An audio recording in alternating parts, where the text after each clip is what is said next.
Video தான்.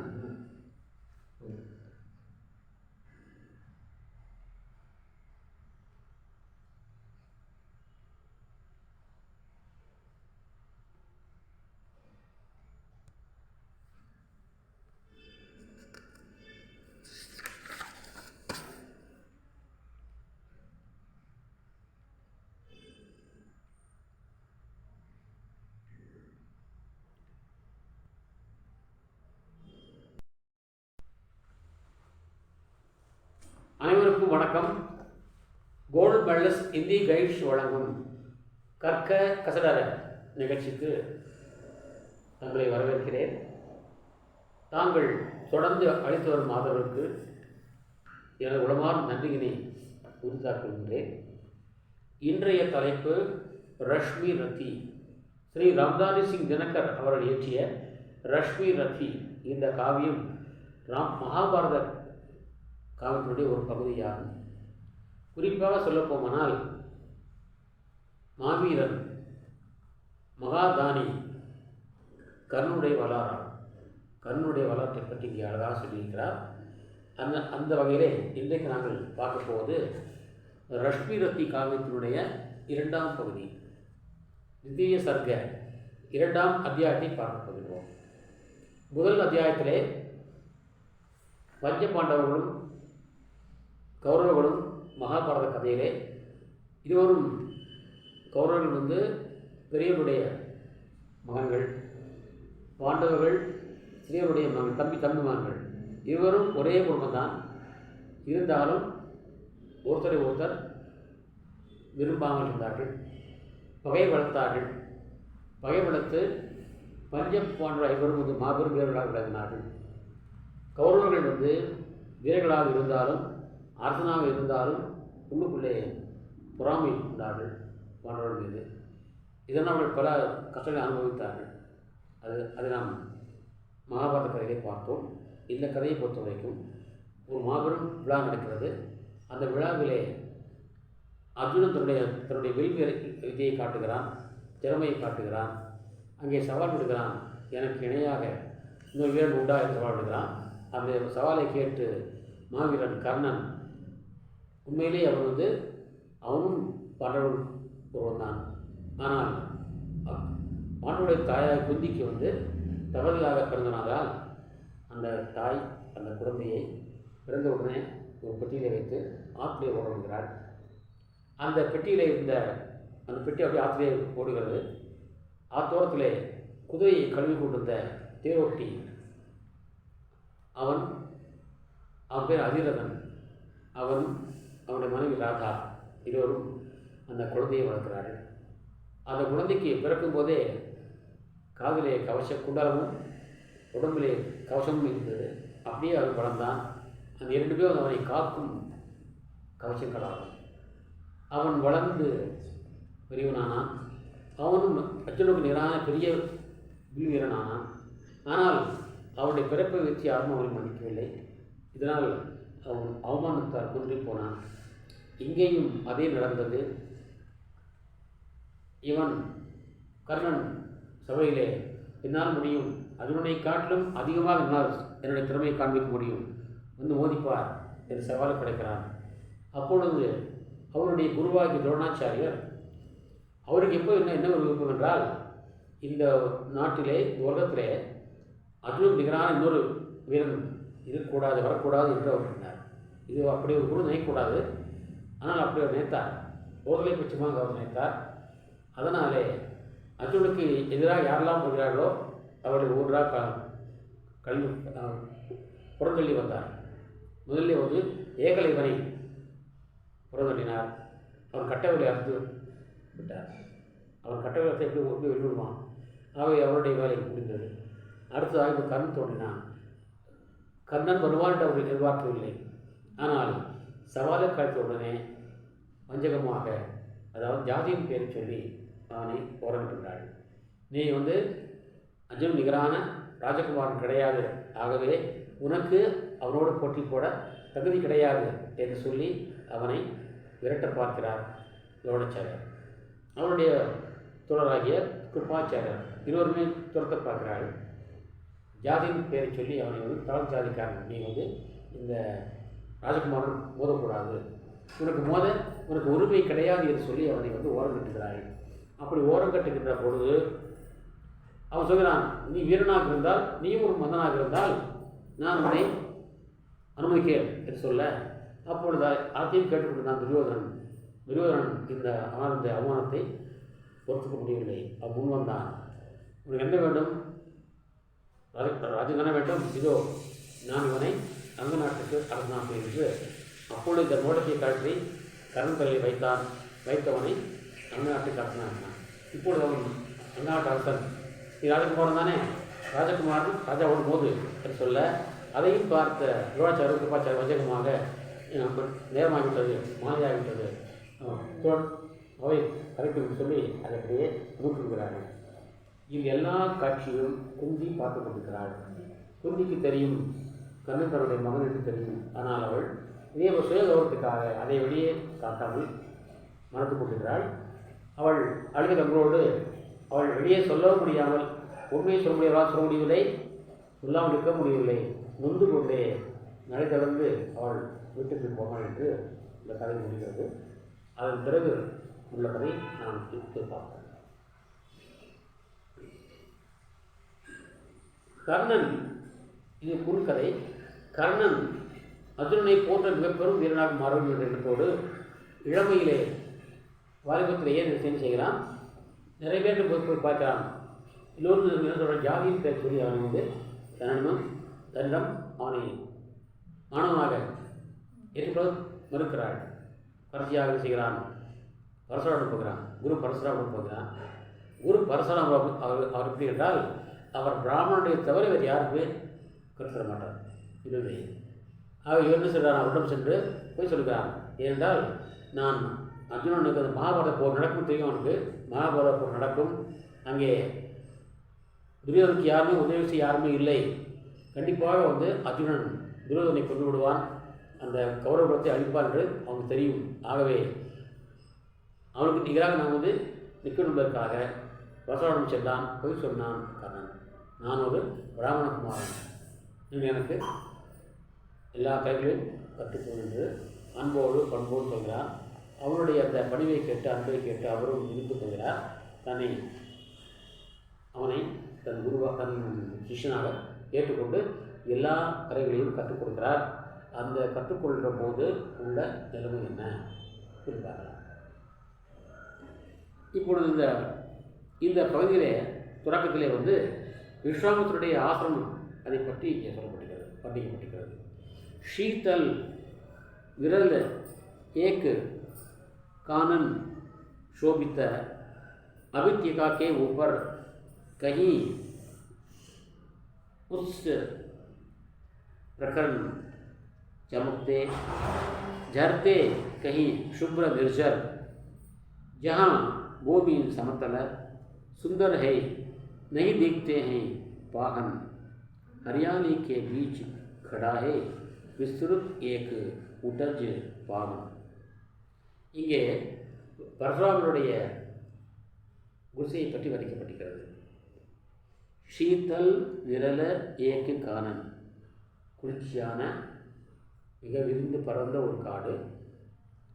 ஷோபித் அபித்யகாக்கே உப்பர், அழகான மலை பள்ளத்தாக்கு, அதன் மேலே கஹி உத்த பிரக்ய சமக்தே, அங்கே சூரியனுடைய கதிர்களுக்கு மின்னுகின்றன.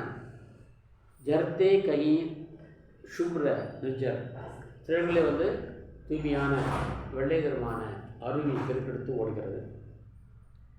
ஜான் பூமி சமத்தல், சிலர்களில் வந்து பூமி வந்து சமமாக இருக்கிறது, சில மேடாக இருக்கிறது, பள்ளமாக இருக்கிறது, காடு அல்லவா, மலைப்பள்ளத்தாக்கு அல்லவா.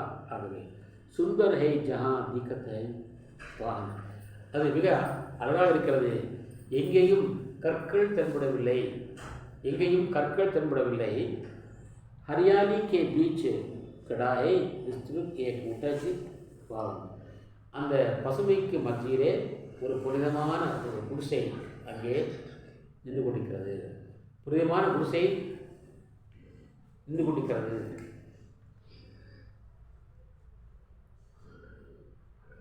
आसपास कुछ கடே हुए பீலே தன கேர் சுகாத்தே, அதன் சுற்றுப்புறத்திலே வளர்ந்துவிட்ட நெல் நாற்றுக்கள் நிற்கின்றன, அது அழகை தருகின்றன. ஷஷக்கு துருவ மிருக கிலஹரி கபூத்தர் ஜூம் ஜூம் லக் ஜாத்தே, அங்கே முயல் குட்டிகள் மான் குட்டிகள் அணில் குட்டிகள் புறாக்கள் ஆகியவை மிக அழகாக ஆர்ப்பரித்தவாறு அங்கே இருக்கின்றன. कुछ तंद्रित अलसित बैठे हैं, कुछ करते शिशु का लेखन, சில பறவைகள் சில விலங்குகள் கொஞ்சம் அப்படியே மயக்கமாக தூக்க கிறக்கத்திலே உள்ளன, சிலது தன்னுடைய குட்டிகளை எதிர்பார்த்து காத்துக்கின்றன.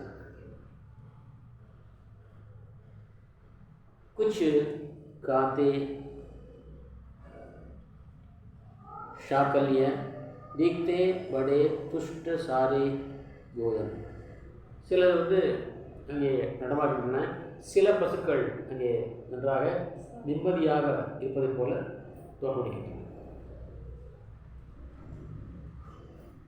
हवन अग्नि बुझ चुकी, गंध से वायु अभी पर भाती है, அங்கே இப்பொழுதுதான் யாகம் செய்து முடித்திருக்கிறார் பரசுராமர். அவருடைய வாசம் வெளியே வந்திருக்கிறது, அது மனதை கவர்கிறது. பீனி பீனி மஹக்கு பிராண மே பாவுகதா பहुंचाती है, அவருடைய மெல்லிதாக வந்த நறுமணமானது நம் மனதுக்குள்ளே கற்பனை உணர்ச்சிகளை பெருக்கெடுத்து உணர்த்துகிறது. घूम धूम वर्जित है लगते हैं, तरु के श्याम चदन कैसे, தூப் தூப் அங்கங்கே மரங்கள் வெயிலை தாங்குகின்றன, தாங்கிக் கொண்டு அவைகள் அழகாக காட்சியளிக்கின்றன. जपक रहे हों शिशु के अलसित कजरारे लोचन जैसे, அவைகள் நிழல் படுகிறது மரத்தின் மேலே, அப்புறம் அந்த மரம் ஆடுகின்ற பொழுது சூரியன் தெரிகிறது, அப்புறம் சூரியன் மறைகிறது. அது எப்படி இருக்குன்னா அம்மாவுடைய முந்தானை படுத்துக்கொண்டு ஒரு பையன் இட்டிட்டு பார்க்குற மாதிரி இருக்காமா அது சூரியன். बैठे हुए सुंदर सुखद आतप से मृग ரோமாஞ்சன் करते हैं, மான்கள் சுகமாக உட்கார்ந்து கொண்டு அந்த வெயிலில் தன்னுடைய அந்த வெயிலை இளைப்பாறுகின்றன. वन के जीवन इधर से बाहर हो,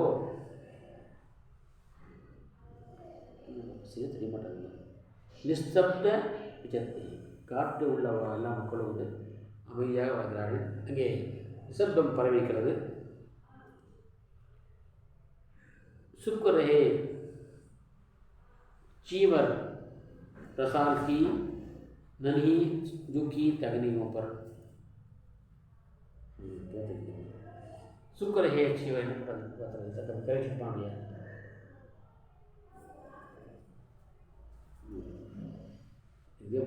सुख रहे चीवर रसाल की नन्ही झुकी टहनियों पर, வளைந்து போன கிளைகள் மீது எல்லா அந்த குஞ்சுகளும் தன்னுடைய நாவால் சாப்பிடுகின்றன.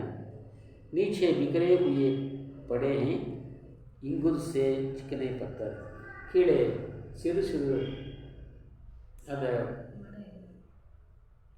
சூரியனுடைய அணுக்களைப் போல கணங்களைப் போல சின்ன சின்ன இலைகள் கீழே பரவிடுகின்றன. அஜின் தர்ப பலாஷ் குண்டல ஏகோர் ரஹா தப்புக்கே சாதன், ஒரு பக்கம் தவத்துக்கான சாதனங்கள் மான் தோல் பலாஷ் அதாவது தண்டம் கக்கதண்டம் அப்புறம் கமண்டலம் ஆகியவை, இவையெல்லாம் ஒரு தபஸ்விக்குரிய சாதனங்கள் ஒரு பக்கம் கிடக்கின்றன. சரி, மறுபக்கம் ஏக் ஓர் ஹை டங்கே தனுஷ் தூணீர் வீர தர பர்ச்சே விஷன். இன்னொரு பக்கம் வந்து வீரனுக்கு உரிய ஈட்டிகள், வாள், அம்பு, அந்த அபரா தோணி, தூணினா அபரா தோணி, அம்பரா தோணி ஆகியவை கிடக்கின்றன ஒரு பக்கம். चमक रहा துஷ்யகுதி துவார் பர் ஏக் பரசு அபாஷாரி. அந்த குடிசையுடைய வாசலிலே ஒரு அழகு மிகுந்த கலை மிகுந்த ஒரு பரசு, அது எல்லாம் சிறிய கோடாக பரசுன்னு சொல்லுவார். இதான் பரசுராமன் பேர். இப்போ எப்போ தன் கோடலை கை வச்சுப்பார், தலை வச்சு தோல் வச்சுப்பார், தான் அப்படியே பரசுராமன் பேர். அந்த பரசு அங்கே அழகாக வைக்கப்பட்டிருக்கிறது. அப்புறம் வில்லு இருக்கிறது, அம்பு இருக்கிறது, ஈட்டு இருக்கிறது, அதெல்லாம் பயங்கரமாக இருக்கிறது. சரி, லோக தண்டத்தா அகித்து படாகோ மானோ அர்த்த அம்சுமாதி. அங்கே ஒரு இரும்புக்கு துண்டு கிடக்கிறது. அது அது என்றால் சூரியன் நிலா வந்து நிலா இப்போ இருக்கிறது. அர்த்த அம்சுமாலாம் பாதி நிலாமல் இருக்கலாம், பெரிய நிலாமல் இருக்காங்க. ருத்ர ஸ்ரத்தா பகதி அலின தர்பப்பர் பரசு தேக் மன் டர்த்தாஹே. சரி, ஆனால் அங்கே யாருமே ஜெயிக்க முடியாத தர்பையை பார்க்கும்போது ஒரு பக்தி வருகிறது. தர்பைனா தர்பப்புல், பிராமணர் தர்பத்தில் பார்க்கல, தர்பப்புல். தர்பை எப்பவுமே கையில் வச்சுருப்பாங்க, கையில் புல் வச்சுருப்பாங்க, தர்பை புல் சொல்கிறாங்க. அந்த தர்பப்புல் தான் வந்து அவங்களுடைய அந்த அந்த சாஸ்திரம் செய்வதற்கு உதவியாக இருக்கும். இப்படி பார்த்துட்டு கையில் வச்சுருப்பாங்க, வச்சுப்பாங்க, தர்பை புல் சொல்லுவாங்க. அங்கே போடுறோம் மாட்டோம், அதுதான் அந்த தர்பை புல். அதையும் பார்க்கும்போது பக்தி வருகிறது. சரி, அதே இடத்துல வந்து இந்த அம்பெல்லாம் பார்க்கும்போது பயம் வருகிறது. ஒரு பக்கம் அன்பு, பக்தி, ஒரு பக்கம் பயம், ரெண்டும் சேர்ந்து இருக்கிறது அந்த இடத்துல. சரி, युद्ध शिविर सा या तपोभूमि ये समझ नहीं कुछ पड़ता है. ಇದರ போர்க்களமா அதாவது தவபூமியா, ரெண்டில் எது என்று ஒன்றும் விளங்கவில்லை. அவன குண்ட ஜிஸ்கா ஓ உஸ்கே ஹி கியா ஏ தனுஷ் குட்டார். நம்ம ஒரு பக்கம் பார்த்தா யாக குண்டம் இருக்கிறது, அந்த யாகம் செய்வார்கள். அந்த யாக ஸ்கொயராக கல் வச்சு போனாங்களே, அது யாகம். ஒரு பக்கம் யாக குண்டம் வைக்கிறது, இன்னொரு பக்கம் வைக்கிறது வில்லும் அம்பும் கொடாலும் இருக்கிறது. இதெல்லாம் விசித்தமாக இருந்தது. इस मुनि की ये युवा सुवा उसी की कैसे हो सकती तलवार. ஆமாம், இதெல்லாம் வந்து ஒரு வீரனுடைய ஆயுதங்கள் தானே. அப்படின் போது எப்படி இங்கே வந்து வீரனுடைய ஆயுதம் எப்படிங்க வரும், கத்தி எப்படிங்க வரும்? ஆயி ஐ வீரத்தாக போமே கியா புராய கமானிக்கோ. ஒருவேளை வீரமானது இந்த தப்போபூமிக்கு வந்து புண்ணியம் சம்பாதிக்க வந்திருக்கிறதா? வீரம் இந்த பூமிக்கு வந்து புண்ணியம் சம்பாதிக்க வந்திருக்கிறதா? சரி, அல்லது யா சன்னியாஸ் சாதனா மேகை தைக் சக்தி ஜகானி பர். ஒருவேளை இதனுடைய ஏனென்றால் வீரனுக்கு வந்து உடல் பலம் வேண்டும், தைஹிக் சக்தி, உடல் பலம் வேண்டும். அந்த உடல்பலத்தை தவத்தின் மூலமாக மீட்டுவதற்கு பெருக்குவதற்கு வந்திருக்கிறானா? அப்படி இருக்கலாமா? யாக்கி வீர கொய் யோகி சே யுக்தி சீக்னே ஆயா. அல்லது எந்த ஒரு வீரனை வந்து யோகியிடம் வந்து ஐயா நான் போரில் ஜெயிக்கணும், அதுக்கான யுக்திகள் என்ன, அதாவது ஐடியாஸ் என்ன, அதை தான் கலெக்ட் செய்வதற்காக வந்திருக்கிறானா? அப்படி இருப்பான். இப்படி நமக்கு பலவாறாக யோசனைகள் ஓடுகிறது. சரி, பரசு அவர் தப்பு ஏ தோனோ வீரே கேயே போத்தே சுங்கார். சரி, பரசு மற்றும் தவம் இரண்டுமே ஒரு வீரர்களுக்கு ஒரு அணிகள் தான், மறுக்கவில்லை. क्लीव ना तो तपी करता है ना तो उठा सकता तलवार.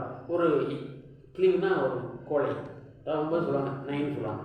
ஒரு அலியானவன் அவன் தவம் செய்ய மாட்டான், கத்தியும் எடுக்க மாட்டான். தப் से मनुष्य दिव्य बनता है, षड विकार से लड़ता है. தவத்தால் மனிதன் புனிதமடைகிறான், அவன் அறுவகை பாவங்களோடு போர் செய்கிறான். ஷட் விகார்னா அறுவகை பாவங்கள். ஷட் விகார் சே லड़ता है, தவத்தால் மனிதன் புனிதமடைகிறான், அறுவகையான பாவங்களோடு சண்டை செய்கிறார். தனக்கு சமர் பூமி மே லேக்கின் காம கடகி கட்டாய். ஆனால் உடலோடு உடல் மோதுகின்ற அந்த போர்க்களத்திலே இங்கே தவத்துக்கு என்ன வேலை? அங்கே யார் செய்கிறார்கள்? கத்திதான் வாழ்தான் இங்கே வேலைக்கு பயன்படுகிறது இங்கே போர்க்களத்திலே.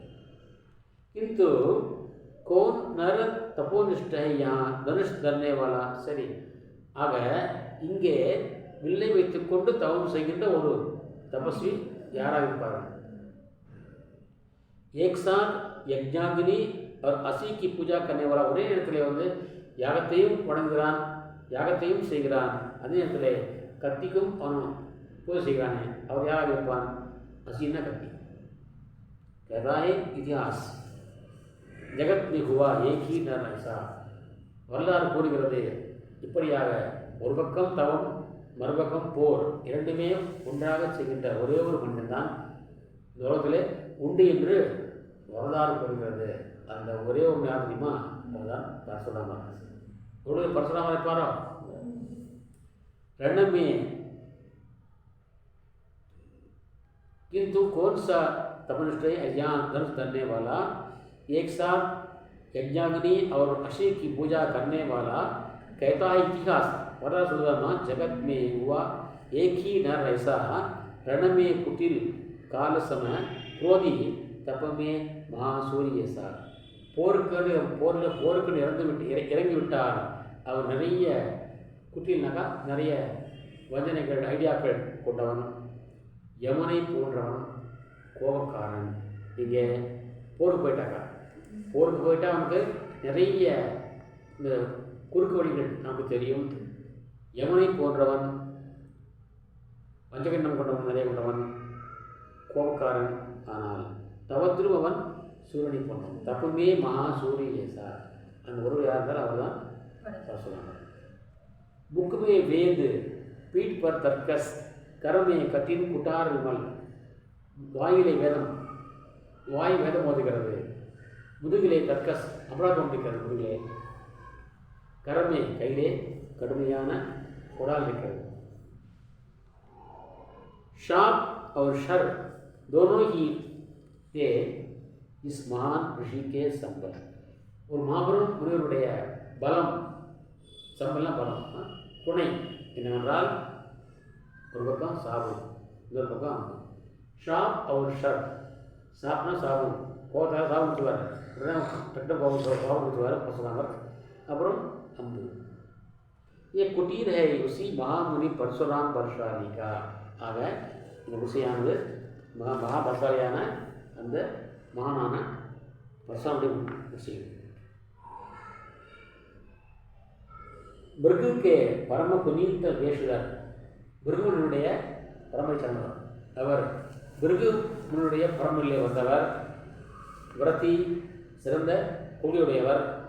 பிரணாப்வாலி, தான் சொன்ன வாக்குறுதியை சத்தியத்தை காப்பாற்றக்கூடியவர். ஏன்னா பரசுராமர் அவங்க அப்பா சொல்கிறாரு, நீ வந்து நான் தாயும் சிறந்த கோவிலும் இல்லை மந்திர வீடு சொல்கிறாங்க இல்லையா, நீ போய் நம்மளுடைய தலை விட்டு வா. அப்போ ஆர்டர் போடுறாரு, ஒரு விட்டுவார். அதான் பரசுராமர். நான் பிரணாஷாலி, நான் சொன்ன வாக்கை அப்படியே காப்பாற்றுகிறார். அவன் என்ன ஒரு கதையை சொல்லி சொல்கிறாங்கனாக்கா, ரேணுகாதேவி மாத்தூர், ரேணுகாதேவி என்ன ஆச்சுங்க, பரசுராமர் மணி பேர் ரேணுகாதேவி. அந்த ரேணுகாதேவி வந்து கொண்டு வா. அதெல்லாம் என்ன பண்ணுனாக்கா, இது வந்து சாதாரண இல்லை, படாமல் பயங்கரமாக படாது. டெய்லி வந்து அந்த அம்மா மனைவி வந்து கோயிலுக்கு அந்த ஆற்றுக்கு போகணும். ஆற்றுக்கு போய் அந்த தன்னுடைய மண் இருக்கு இல்லையா, ஆற்று மணல் இருக்கு இல்லையா, அதில் இது பண்ணிட்டு வரணும் குடம். அதில் குடம் எடுத்து அந்த குடத்துக்கு போய் தண்ணி பண்ணிட்டு வரணும். முடியுமா அது? ஆனால் செஞ்சாகணும். இன்னும் முடியும் பாரு, நீ கற்பூல பண்ணால் தான் முடியும் பாரு. இந்த பொண்ணு சரியாக செய்வாங்க, கரெக்டாக செய்வாங்க, டெய்லி பண்ணுவாங்க. ஒரு நாள் இந்திரன் வந்து மேலே போயிட்டுருக்கான். யாரா நான் நாங்கள் சாரமாக பார்ப்போம்ல, மேலே ஒரு பறந்தால் பார்ப்போம் இல்லையா, அந்த வானத்தை போய்கிட்டுருக்கா. அதை நம்ம பார்க்குறாங்க குடம் வேணும், தப்பாக இருக்கிறதில்ல. பார்த்த உடனே அந்த குடம் வாங்கி போகுது. மறுபடியும் போய் மறுபடியும் மனசு செஞ்சாக்கா படம் வந்து வரமாட்டேங்குது. இப்போ நம்ம சொல்கிறாங்க நம்மகிட்ட, நம்ம சொல்லிட்டேன், எங்கள் அப்படி வந்து அவனை பார்த்து வந்து வாங்கி கொடுப்பேன். கற்பு கெட்டு போச்சு, அதான் வந்து நீ வந்து கூட வந்து சேர மாட்டேங்குது, அதனால் நீ கெட்டுப்பட்ட சொல்லி அவன் மகனை கொண்டு விட்டுங்க. அவரும் அப்பா பிச்சை கொண்டு விட்டுருந்தார். பரசுராமர் வெட்டி விடுகிறார், தாயின் தலை விட்டு விடுகிறார். வெட்டு உடனே அவர் என்ன பண்ண தெரியுமா?